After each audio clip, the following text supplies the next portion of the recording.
네, 안녕하십니까. 지난 시간에 이어서 또 우리 아우구스티누스 강의 이어가도록 하겠습니다.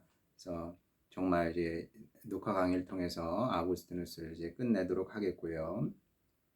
자, 드디어 아우구스티누스가 주님을 만나게 되는 그런 시간이 오게 됩니다. 주님과의 만남이라는 것은 늘 감동적이고 또 가슴 뛰는 사건이고, 그래서 우리가 자꾸 이제 다른 사람은 어떻게 주님을 만났는지 관심을 갖게 되는 것 같습니다.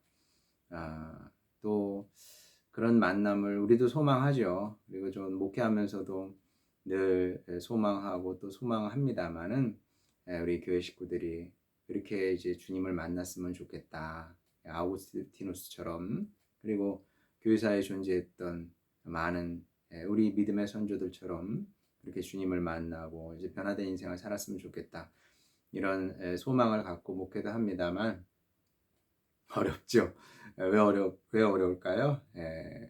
이제 저는 이제 그걸 신앙의 긴장이라고 생각을 하는데, 이게 팽팽하거든요. 팽팽해. 그러니까 이제 이 긴장을 갖고 사는 게 쉽지 않습니다. 이게 긴장 갖고 사는 게 쉽지 않기 때문에 이렇게 자꾸 느슨해지거든요. 그러다 보니까 그냥 이만큼만 해. 이만큼으로 만족하지 뭐. 이만큼 하는 사람도 많지 않아. 그러다 보니까 이렇게 주님의 역사도 점점 약해지는 거죠. 이게 이제 사회가 풍요로워질수록 그런 문제성이, 영적인 문제성이 자꾸 생기게 되는 것 같다. 이제 그런 생각도 하고요.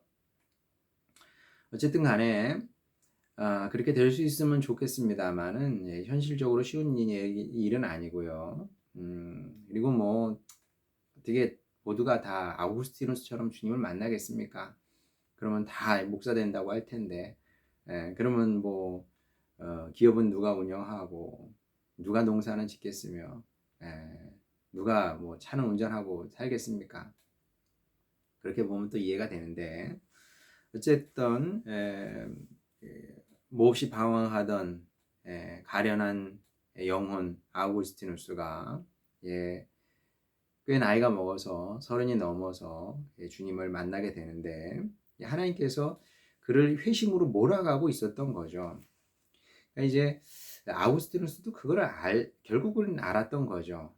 성경적으로도 마찬가지입니다. 성경을 보게 되면 정말 재미있는 것이, 하나님을 찾는 사람의 모습은 별로 없어요. 여러분도 한번 정말 보세요. 그런 관점에서. 하나님을 찾아갔던 사람이 몇이나 되는가. 근데 역으로 성경을 보면 거의 모든 이야기가 하나님께서 사람을 찾는 이야기입니다. 하나님께서 찾으시는 얘기인 거죠. 하나님께서 찾아가시는 겁니다. 하나님께서 모세를 찾아가시고, 또 이사야를 찾아가시고, 예레미야를 찾아가시고, 또 예수님께서 제자들을 찾아가시고, 그런 거거든요. 마찬가지로 아우구스티누스가 하나님을 찾았다고 할 수도 있지만 그냥 말 그대로 방황하던 영혼입니다. 방황하던 영혼을, 그 깨진 영혼을 하나님께서 불쌍히 여기셔서 하나님께서 그를 찾아가신 거죠. 그 은혜의 주님께서, 사랑의 주님께서 그를 이제 회심으로, 변화로 이제 몰아가셨던 건데, 점점 고통의 나락으로 떨어지고 있었던 겁니다. 아우구스티누스는 고통의 나락으로 떨어지고 있었고, 이렇게도 저렇게도 할 수 없는, 옴짝달싹 할 수 없는 상황으로 막 몰려가게 됩니다. 그 구체적인 이야기는 뭐 제가 이 시간에 다 할 수 없고요. 여러분이 고백록을 통해서 한번 확인해 보시기 바랍니다. 근데 분명한 것은, 이 당시 아우구스티누스가 굉장히 마음이 고통스러웠고, 이렇게는 더 살 수가 없다. 이렇게는 더 살 수 없어. 여기까지 이제 가게 된 겁니다. 극한까지 몰아갔던 거죠. 이 당시 이제 아우구스티누스의 마음이 어땠는지, 성 어거스틴의 고백록 264쪽에 보면 이런 얘기가 나옵니다. 이 당시 이제 아우구스티누스의 마음이고 생각인 거죠. 좀 길지만 읽어보도록 하겠습니다. 오 나의 하나님, 나는 영적으로 심한 번민을 하고 있었습니다. 내 모든 뼈가 나에게 당신의 뜻을 받아들이고 당신과 계약을 맺으라고 하늘 높이 부르짖어도 나는 그것을 받아들이지 않았습니다. 예, 이 마음에 이 그런 열망이 계속 올라왔던 거죠. 네가 하나님 앞에 굴복해야지. 굴복하고 항복하고 하나님의 은혜를 받아들여 계속 추궁하고 있었다는 겁니다. 근데 그게 안 된 거죠. 왜? 내 육은 하고 싶지 않은 겁니다. 그래서 나에 대한 나의 분노는 스스로에게 분노한 거죠. 걷잡을 수 없이 치밀어 올라왔습니다. 그곳에 가는 길은 배나 수레나 발로 가는 길이 아니요. 집에서 우리가 앉아있는 이곳까지 걸어온 그 거리도 안 되는 길이었습니다. 이게 기가 막힌 표현인데요. 여러분은 이제 들으면서 이게 무슨 뜻일까 싶었겠지만, 그곳에 가는 길은 어딜까요? 주님께 가는 길이에요. 주님 만나고, 주님 앞에 무릎 꿇고, 탕자 돌아왔습니다. 그거거든요. 그 가는 길은 아주 짧은 겁니다. 왜? 하나님은 우리 안에 계시기 때문에. 아주 가까운 거리예요, 그냥. 거리가 없다고 해도 됩니다. 그렇기 때문에 배나 수레나 발로 가는 길이 아니고요. 집 안에서 여기서 저기 움직이는 그 길도 채 안 된다는 겁니다. 그러면서 또 뭐라고 얘기하냐면 그 길을 따라갈 뿐만 아니라 그 길이 인도하는 목표에 도달하기 위해서는 그렇기 때문에 의지만 있으면 된다는 거죠. 내가 의지만 있으면 누구나 주님 앞에 가서 탕자 돌아왔습니다. 이 죄인 용서해 주시옵소서. 은혜 베풀어 주시옵소서. 의지만 있으면 그렇게 하면 된다는 겁니다. 그러나 그 의지는 강하고 온전해야지 결코 때를 따라 이리저리 비틀거리고 흔들려서는 안 됩니다. 즉 변하고 비뚤어지고 흔들려서 한쪽이 기울었다가 다른 쪽이 올라갔다가 하면서 몸부림치는 그런 의지는 안 됩니다. 그게 무슨 의지겠어요? 본인의 의지입니다. 아우구스티누스의. 어떤 의지요? 내가 순결하기를 원합니다. 절제하기를 원합니다. 하지만 지금은 아닙니다. 이런 의지 가지고는 안 된다는 거죠. 어느 순간 결단을 해야 된다는 겁니다.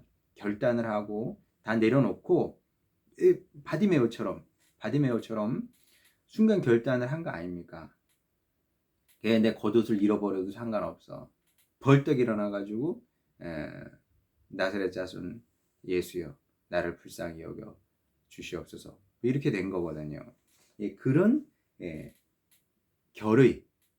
결의가 있어야 이제 주님을 만나게 된다. 회심이 가능하다. 이런 얘기를 지금 하고 있는 겁니다. 자, 그 다음에 또 어떤 얘기를 하고 있냐면 그러면서 이제 뭐 또 계속 고통하고 또 고통하면서 이제 어디까지 왔냐 하면 이 책 272쪽에 보면 이것도 좀 긴데 다 읽어보도록 하겠습니다. 나는 꼭 이런 말을 한 것은 아니나 대강 이런 뜻으로 당신에게 부르짖었습니다. 아직 회고를 하고 있는 거죠. 이제 어떻게 주님께 부르짖었는지. 오 주여 어느 때까지입니까? 오 주여 어느 때까지입니까? 당신께서 영원히 노하시려 하십니까? 나의 이전의 죄악을 기억하지 마소서. 나는 그 죄악으로 인해 아직도 꽉 묶여 있는 것 같이 느껴졌습니다. 그래서 나는 애초로운 목소리로 당신에게 부르짖기를 언제까지입니까? 언제까지입니까? 내일입니까? 내일입니까? 왜 지금은 아닙니까? 왜 이 순간에 나의 불결함이 끝나지 않습니까? 라고 한 것입니다. 나는 이렇게 말하고 내가 지은 죄에 대하여 마음으로부터 통회하면서 울고 있었습니다. 막 꺼이꺼이 울었다 그러더라고요. 그때였습니다. 갑자기 이웃집에서 들려오는 말소리가 있었습니다. 이게 아주 굉장히 유명한 얘기죠. 그 말소리가 소년의 것인지 소녀의 것인지 나는 확실히 알 수 없었으나 계속 노래로 반복되었던 말은 들고 읽어라 라틴어로 톨레레게 이런 이 말이죠. 이런 말이었습니다. 나는 곧 눈물을 그치고 안색을 고치어 어린아이들이 어떤 놀이를 할 때 저런 노래를 부르는지 곰곰이 생각해 보았습니다. 그러나 아무리 생각해 보아도 전에 그런 노래소리를 들어본 기억이 나지를 않았습니다. 나는 흘러나오는 눈물을 그치고 일어섰습니다. 그 다음, 나는 바로 알리피우스가 있는 곳으로 급히 돌아갔습니다. 이제 그때 같이 살고 있었던, 말하자면 이제 학문의 동반자였고 뭐 제자이기도 했던 사람인데, 그 알리피우스라는 사람이 있는 곳으로 돌아간 거죠. 이 같은 이제 그 집 안과 이게 정원 뜰에서 일어났던 일입니다. 한 집안에서 일어난 일인 거죠. 왜냐하면 내가 그곳을 떠났을 때, 그러니까 이제 그 집 안에서 있다가 혼자 너무 고통스러워서 이제 정원에 나와서 나무 밑에서 이렇게 고통스러워하면 이제 울면서 기도하고 있었던 거죠. 근데 이제 그 원래 있던 집 안으로 들어간 겁니다. 그거 왜 다시 집으로 들어갔냐 하면 거기에다 사도의 책을 두고 나온 까닭입니다. 성경을 두고 나왔다는 거죠. 나는 그 책을 집어 들자마자 펴서 내 첫눈에 들어온 구절을 읽었습니다. 그 구절의 내용은 방탕과 술 취하지 말며 음란과 호색하지 말며 쟁투와 시기하지 말고 오직 주 예수 그리스도로 옷 입고 정욕을 위하여 육신의 일을 도모하지 말라였습니다. 로마서 13장 13절 14절 말씀이죠. 나는 더 이상 읽고 싶지도 않고 또한 더 읽을 필요도 없었습니다. 그 구절을 읽은 후 즉시 확실성의 빛이 내 마음에 들어와 의심의 모든 어두운 그림자를 몰아냈습니다. 성령의 사역이죠. 성령의 사역입니다. 방황하는 사람에게 이 말씀을 전해준다고 해서 변화되지 않죠.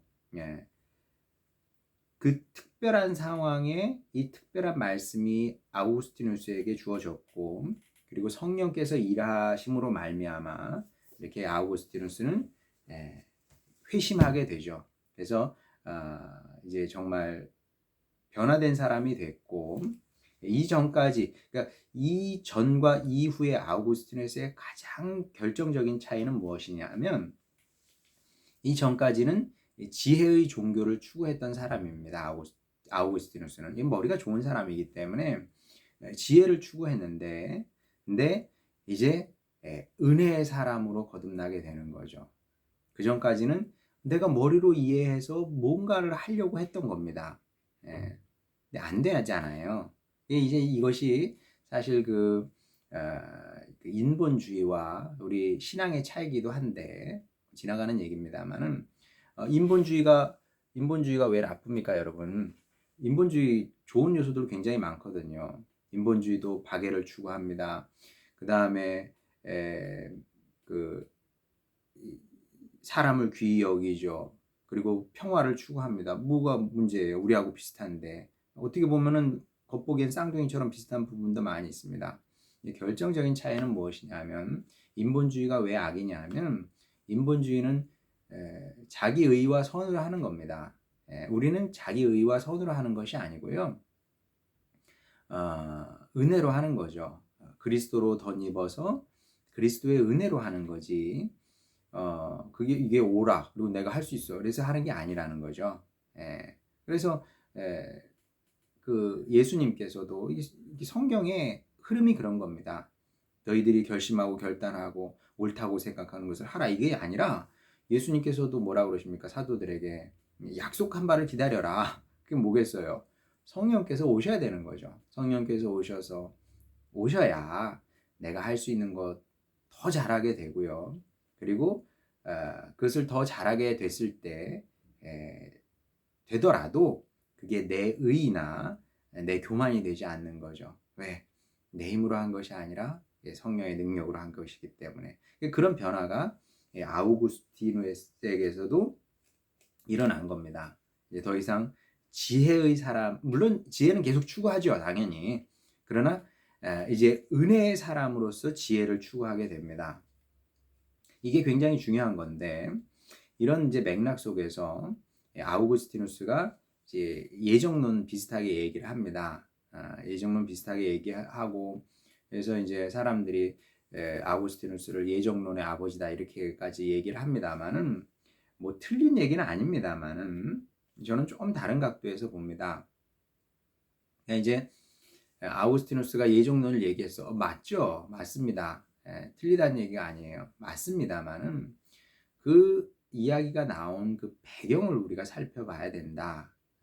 그 배경은 무엇이냐면 아우구스티누스야말로 나의 나된 것은 내 능력이 아니라 내 지적인 능력이 아니라 그건 불가능한 거죠. 그걸 알았던 거예요. 아우구스티누스는. 내가 뭐 백날 내가 무슨 수로 어떻게 은혜의 주님께 갈 수 있어요. 불가능하거든요. 주님께서 은혜로 나를 찾아주셔야 이게 가능한 겁니다. 이걸 삶으로 배운 거죠. 그러니까 이제 절대 은혜, 온전한 은혜를 강조하다 보니까 이제 예정론도 얘기할 수밖에 없었고 이런 이제 배경인 거죠, 말하자면. 근데 이런 믿음의 고백이에요, 말하자면. 예정론은 믿음의 고백인 거지. 이것을 하나의 시스템으로 이게 뭐 이거 믿지 않으면은 하나님을 부정하는 거야, 은혜를 부정하는 거야, 막 이런 식으로 얘기하는 것은 조금 무리가 있다. 왜냐하면 예정론을 그냥 아주 그 교리로 완벽한 교리로 딱 만들어 가지고 이렇게 딱 제시를 했을 때 어떤 사람이 참 하나님은 사랑의 하나님이래 이렇게 받아들이기는 어렵다는 거죠. 그러니까 이제 예정론은 저는 그렇게 생각을 합니다. 뭐 예정론이 틀려서 맞았어 그런 얘기를 하는 것이 아니라 그거는 믿음의 고백이다. 저도 그렇게 생각을 해요. 대초에 하나님께서 나같이 쓸데없는 인간을, 무용한 인간을 택해 주신 거죠. 늘 감사하면서 또 뭐 그 은혜 크니 제가 어떻게 주님을 위해서 뭔가 해야 될 텐데 이거밖에 못하고 살아서 죄송하고 그렇게 사는 거예요. 제가 뭐 예정론을 안 믿고 안 고백을 하겠습니까? 자, 그런데 이거를 고백적으로 이게 고백으로 이게 얘기하는 것과 이렇게 교리적으로 이게 옳아, 다 믿어야 돼. 어떤 사람은 처음부터 버림받을 사람이고 어떤 사람은 선택받을 사람으로 결정이 돼 있어. 이런 식으로 얘기하는 건 조금 다른 건 모르겠는데 하여간 목회적으로도 좋아 보이지 않고요. 뭐 이건 뭐 제 생각이니까 여러분 뭐 다르게 생각해도 관계 없습니다. 뭐 신학은 뭐 핵심이 아닌 다음에는 논쟁의 여지가 있는 거니까요. 그래서 이제 은혜의 사람으로 아우구스티누스가 변화가 됐고 그래서 그런지 아우구스티누스의 고백록에는 많은 고백이 있고요. 실제로 그러니까 이제 우리가 참회록이라고도 번역을 합니다만 라틴어로도 그렇고요. 라틴어로도 이 참회하고는 거리가 멀거든요. confessiones. 그게 고백들이에요. 고백들이지 이게 참회하고는 관계 없습니다. 이게 고백을 한 거예요. 하나님 앞에서. 고백을 하게 되는데 이제 정말 많은 고백들이 나옵니다만은 그 고백들 대부분이 깊은 울림을 갖고 있고요. 이 은혜를 아는 사람은 그런 고백이 나올 수밖에 없죠. 가장 유명한 고백이 여러분도 들어봤을 텐데 고백록 처음에 첫 장에 나오는 고백이죠. 당신을 향해서 살도록 창조하셨으므로 우리 마음이 당신 안에서 안식할 때까지 우리는 평안하지 않습니다. 이게 아주 뭐 유명한 고백이죠. 평안을 찾아 다녔던 아우구스티누스가 주님 안에서 평안을 찾게 되고 주님 안에서 비로소 제가 제 몸도 제 마음도 제 영혼도 쉽니다. 죄의 유혹으로부터도 또 위협으로부터도 쉬고 죽음의 위협으로부터도 쉬고 또 이 삶의 풍파 거기로부터 또 피해서 주님 안에 쉽니다. 이런 내용이거든요. 사람들이 평화를 찾으려고 하지만 평강을 찾으려고 하지만 뭐 어디 평강이 있겠습니까? 이제 아고스티누스의 말이 맞죠. 주님 안에서만 평강을 찾을 수 있는데, 왜냐하면 아고스티누스가 얘기하는 것처럼 우리가 만들어지기를 주님을 향해서 살도록 만들어졌기 때문에 그렇다는 겁니다. 그래서 그게 가장 자연스러운 거죠. 인간이 인간답게 살고, 이게 가장 자연스러운 거예요. 이게 말하자면 호밀 가지고 땅을 파는 게 가장 자연스러워요. 그렇죠? 근데 호밀을 가지고 뭐 집을 부순다든지 아니면 나무를 자른다든지 그런 데 써보세요. 자연스럽지도 않고 힘들고 어렵겠죠. 망가지겠죠. 그리고 쉽게. 마찬가지로 사람도 그렇다는 겁니다. 만들어지기를 사람은 하나님을 향해서 만들어졌다는 건 뭐냐면 그분을 사랑하고 그분을 사모하고 그렇게 만들어졌기 때문에 어, 그게 한 목적성인 거죠. 삶의 한 목적성이기 때문에 그럴 때만 우리 삶에 참된 평강이 가능하다. 이제 이런 고백은 뭐 아무나 할 수 있는 게 아니고요. 뭐 내가 한번 생각해 봐야지 이렇게 되는 게 아니고 죽음 같은 방황의 시간을 거쳐서 지나서 주님 안에서 참 집을 발견한 거죠. 거처를 홈, 홈.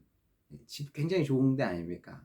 아무리 좋은 데에 갔다 와도 집에 와야 편한 것처럼 주님 안에서 홈을 발견한 것이고요. 이제 비슷한 고백이 이제 시편 85편 1절에도 나옵니다. 모세가 이렇게 고백을 했다 그러죠. 주님은 대대로 우리의 거처이셨습니다. 우리가 성경이니까 당연히 거처지 이렇게 생각을 합니다만은 이 종교사적으로 봐도 대단히 특별한 고백입니다. 아니 어떤 종교에서 신을 우리의 거처다, 우리의 집이다 이렇게 얘기를 합니까? 쉘터, 영어로 하면 쉘터 아니에요. 모세는 알았던 거죠. 사람은 하나님 안에서, 그분 안에서 비로소 이 제대로 된 거처를 발견할 수 있는 것이고, 거기서만 우리가 안전하게 살 수가 있는 거죠. 아무도 우리를 해할 수 없고, 또, 뭐, 주님께서 거처가 되시기 때문에 우리를 보호하시고, 거기에 양식도 있고, 기쁨도 있고, 말 그대로 홈 스위트 홈입니다. 그런 얘기죠, 말하자면. 이 같은 맥락인 겁니다. 그러니까 이제 영적으로 통하는 거죠. 모세와 아우구스티누스가 통했다 이렇게 볼 수도 있는데, 이제 이런 고백들이 많이 나오고 이만큼 잘 알려지지는 않았지만 저에게는 이 못지않게 또 아름다운 고백이 고백록 10장에 기록되어 있습니다. 저는 참 이 고백이 읽어도 참 감동적인데 한번 읽어보겠습니다. 이렇게 늦게야 당신을 사랑하게 됐습니다. 그 오랜 아름다우며 그리고 늘 새로운 아름다우며 이렇게 늦게야 제가 당신을 사랑하게 됐습니다. 어떤 시보다 아름답죠. 그 오랜 아름다우며 그리고 늘 새로운 아름다우며 하나님을 아름다움으로 볼 수 있다는 것. 하나님은 아름다운 분이구나. 여러분은 하나님이 아름답다고 생각하십니까? 우리의 아름다움이고 우리의 기쁨이고 우리의 자랑이고 뭐 고백은 뭐 어떻게 해도 됩니다. 근데 이 좋으신 분을 내가 이렇게 늦게 이제야 주님을 사랑하게 됐습니다. 아우구스티누스가 이렇게 고백을 하게 되고 저도 이제 딱 이만큼만 살았으면 좋겠다. 뭘 하고 말고 뭐 주님께서 지키면 이것도 하고 저것도 할 수 있겠지만 그보다는 이렇게 고백할 수 있는 사람이 됐으면 좋겠다. 하나님의 아름다우심을 하나님의 그 영광스러움을 뭐 무엇이 됐든 간에 그렇게 하나님을 알고 나의 하나님으로 고백할 수 있는 그런 사람이 됐으면 좋겠다는 생각이 들고요. 그 모델을 보여준 사람이 아우구스티누스다. 그래서 아우구스티누스는 연구할 가치가 있는 분이다.